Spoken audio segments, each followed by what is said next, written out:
जब भारत शासन अधिनियम से 80% संविधान लिया गया, भाग 2 नागरिकता को ब्रिटेन से लिया गया, मूल अधिकार भाग 3 को अमेरिका से लिया गया, नीति निर्देशक तत्व भाग 4 आयरलैंड से लिया गया, तो अंबेडकर साहब को जनक क्यों कहा जाता है? ये बमनी का क्वेश्चन है।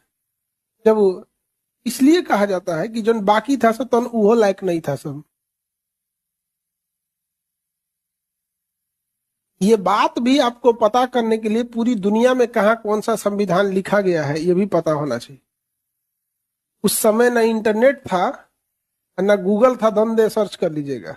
आज ही हम आपसे पूछते हैं, आज भारत में किसी से पूछिए कि आप अंबेडकर साहब पे आरोप लगा सकते हैं कि उन्होंने संविधान को मूल अधिकार अमेरिका से प्रेरित है, वहां से लेके आए।